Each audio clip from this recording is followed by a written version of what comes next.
Les journalistes employés togolais sous initiative du syndicat national des journalistes indépendants du Togo SYNJIT souscrivent désormais à une assurance maladie grâce à l'Institut national d'assurance maladie du Togo INAM. Une remise symbolique des kits à la première vague s'est déroulée ce mercredi 14 avril 2021. Écoutez plutôt les réactions des représentants de l'INAM et les responsables du SYNJIT.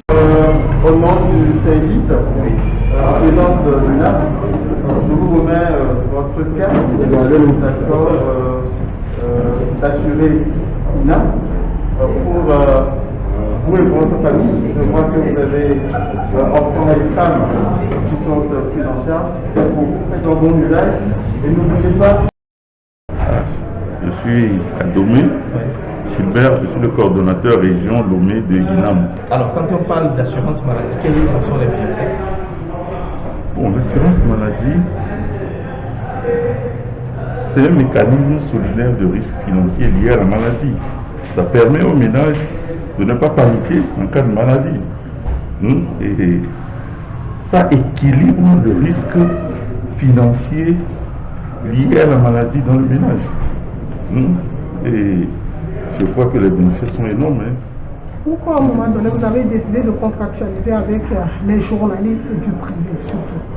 Ça c'est les journalistes qui ont demandé. C'est les responsables du syndicat, les journalistes qui ont fait la démarche. Et bien sûr, et ça a abouti à ce que nous avons aujourd'hui. Ça c'est le rôle des responsables syndicaux. Et ils doivent faire leur travail, permettre à ce que les militants de leur syndicat de base aient de la protection sociale. Bon, maintenant, pour l'INAM, nous sommes dans la logique de voir la population couverte. Voilà. Alors, quels sont les bienfaits ou les avantages que le journaliste tire dans tout ceci? Non. Au fait, le journaliste sera maintenant en bonne santé pour travailler et nous apporter de l'information de bonne santé. Donc, le journaliste, dans son ménage, n'a plus des inquiétudes financières liées à la maladie. Voilà. Ça va vous éviter aussi la précarité, il paraît. Est-ce que les journalistes vivent dans la précarité? Je ne sais pas. Mais la précarité, ça n'existe plus avec tout emploi qui n'a pas la protection sociale, c'est un emploi précaire. Vous voyez? Donc ça veut dire que jusqu'à aujourd'hui, votre emploi n'était pas vraiment un emploi très. Maintenant, vous évoluez vers l'emploi décent. Non, avec les cartes qu'on vient de vous remettre, avec les carnets, vous avez 2 carnets et une carte.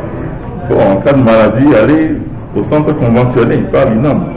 Et les prestataires de soins sont formés pour ça, ils vont vous accueillir et vous serez pris en charge. Donc, on aura peut-être besoin de votre identité, mais le reste, les prestataires de soins sont formés pour le faire. Permettez-moi de vous dire que ce ne sont pas vos propriétés, mais c'est la propriété de l'INAM. Ces cartes, vous êtes tenus de respecter, de prendre soin de ces cartes. Je rappelle que la perte d'une carte, ça coûte d'abord de faire la déclaration de perte à la police. Et après, vous reproduisez la carte. Les cartes qui vous sont données aujourd'hui gratuitement, leur perte occasionne une déclaration de perte à la police et vous payez après pour les avoir. C'est des informations que je pense qu'il faut que vous ayez parce que par expérience, il y a beaucoup d'assurés qui viennent, qui se plaignent, mais et pourtant vous nous prélevez, et pourtant. Oui, effectivement, on vous prélève. Parfois, il y a des plaintes qui viennent, on a même envie de sortir les dépenses et de comparer aux cotisations de la personne. Certes, monsieur le coordonnateur l'a expliqué tout à l'heure, c'est une assurance qui fonctionne comme si nous sommes des enfants d'une même famille. On a juste pris la décision de mettre de l'argent de côté. Tout le monde cotise. Le jour où X a un problème, on sort de l'argent pour l'aider et ainsi de suite. C'est comme ça que ça fonctionne. Donc, vous pouvez cotiser pendant 1 an et ne pas tomber malade. Ce que je vous souhaite d'ailleurs, parce que le jour où vous allez tomber malade, vous allez dépenser plus. Je touche du bois, vous allez tellement dépenser, mais peut-être que vous n'en sortirez pas vivant. Donc, c'est des choses que nous devons savoir. Les pertes des cartes occasionnent des déclarations à la police, les pertes des carnets, pareil. Donc, chaque ménage, le kit qu'on vous donne, chaque ménage, supposons que vous avez un ménage de 4 personnes, il y aura 4 carnets, mais il y aura qu'un seul, il y aura 4 cartes, il n'y aura qu'un seul carnet, soit 2 carnets, c'est-à-dire la paire, un carnet de soins, un carnet d'analyse, voilà. Ça, c'est pour le ménage. Maintenant, nous donnons l'opportunité aux ménages de faire des demandes de carnet supplémentaires qu'il faut juste justifier. Peut-être qu'il y a un enfant qui n'est pas avec les parents, l'assuré principal qui n'est pas avec le reste de la famille. Tout ça, il n'y a pas de problème, c'est prévu. Alors, autre chose, la carte que nous vous donnons a un délai, il y a une date de validité de péremption et autres dessus. Nous mettons une vignette dessus. Je ne sais pas si vous avez les cartes avec vous. Je peux vous donner l'exemple avec ma carte. Il y a une vignette dessus. Et cette vignette, aujourd'hui, elle a une durée de 1 an. Donc, prière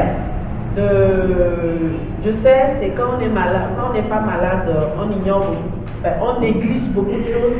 Mais prière, vérifier les dates de ces vignettes-là. Parce que ce qui se passe, vous allez arriver, vous irez, en cas d'urgence, vous allez vous retrouver dans une formation sanitaire et votre vignette est expirée.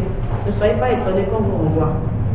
Et parfois, nos clients se trompent de cible, se trompent comment dire, vous vous trompez, on indexe directement INAM. Dans ce cas, INAM n'a rien à voir. INAM n'a rien à voir. Alors, vous devez connaître ce qui vous revient de droit en tant qu'assuré pour pouvoir les revendiquer devant les formations des prestataires. Parce que certes, nous sommes des partenaires, mais le cordeau conviendra avec moi que ce n'est pas eux tous qui respectent. Vous pouvez arriver quelque part où on vous dit qu'on n'a même pas connaissance de cette gîte. Ne soyez pas étonnés. Donc vous devez connaître vos droits, vous devez connaître ce qui vous revient de droit, ce que vos devoirs également pour pouvoir les revendiquer. Le coordonnateur a parlé également des ententes préalables. Alors, mieux vous connaîtrez les procédures de l'INAM, plus facile ce sera pour vous. Quand vous ne les connaissez pas, quand vous irez chez un médecin qui vous dira, madame, vous devez retourner à l'INAM pour prendre une entente, pour prendre un accord, c'est de ça que peut parler le coordonnateur tout à l'heure qui parle de. C'est une manière de contrôler. On dit vous allez chez votre médecin personnel avant d'être assuré, quand vous n'étiez pas assuré, le médecin peut se permettre de vous prescrire des antibiotiques. Il y a un respect dans les prescriptions qui ne respecte pas vraiment. Il y a une règle qui ne respecte pas vraiment. Mais avec INAM, nous avons des médecins conseillers à l'interne. Quand les ordonnances viennent, ils ont le droit de contrôler et de refuser certaines prescriptions. Ne soyez pas étonnés qu'ils refusent, c'est pour ça qu'ils sont là. Donc, ne pensez pas que, je suis sûr que vous avez déjà eu à entendre les gens disent que INAM c'est compliqué, il y a trop de procédures. Non, nous préservons les revenus des ménages. Ça fait partie de nos activités aussi. C'est-à-dire, vous cotisez, on ne va pas se permettre de les dépenser à tout va. On les préserve. Vous n'êtes pas sans savoir que dans nos hôpitaux ici, on vous fait une pile de prescriptions qui ne vous servent à rien du tout. Alors c'est ça le rôle de nos médecins conseils en interne qui ont un devoir de contrôle de ce qui se passe. Nous avons toutes les spécialités, c'est ça pardon. Oui. Nous avons toutes les spécialités. Donc aucun professeur ne peut contredire, non. Ils peuvent se parler. Quand ça arrive à un niveau, ils s'appellent et ils se comprennent. Donc quand vous allez, chaque niveau de corps médical a c'est comme, comment on dit ça, son passe. C'est-à-dire, c'est niveau 1, niveau 2, niveau 3. Quand tu es médecin, professeur, ou bien quand tu es spécialiste, oui, il y a une plage qui t'est donnée. L'infirmier ne peut pas demander ça. L'IRM, un infirmier ne peut pas demander l'IRM. Donc, tout ça, vous devez le savoir.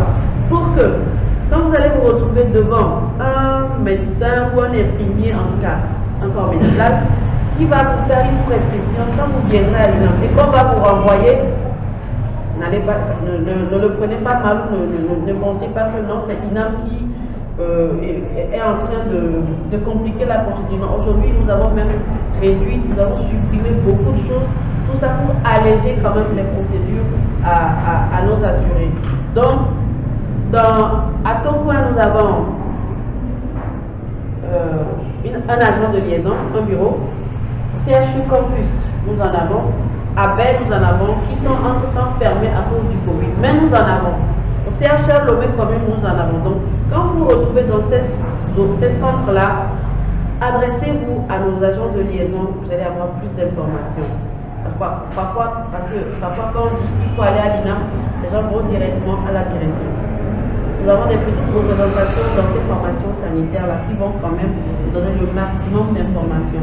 Parfois, vous n'avez même pas besoin de venir à la direction générale, vous vous asseyez là et puis le problème se gère par tantôt. Donc, voilà un peu ce que je voulais apporter. Prenez soin de vérifier surtout ça, la vignette, la validité, parce que facilement on va vous renvoyer, vous serez à Kégué, vous êtes obligé de venir à la direction, puisque c'est là-bas et dans les bureaux de liaison que ça se fait. Juste pour ça, et je sais ce que c'est, on a retracé le parcours d'un assuré qui vient à l'hôpital en situation normale et en situation d'urgence, on sait ce que c'est, et quand ça arrive à un niveau, on s'énerve et on pense que c'est INAM, mais ce n'est pas INAM. Il y a des procédures, c'est vrai, vous pouvez les trouver longues, mais tout ça c'est pour nous protéger toujours.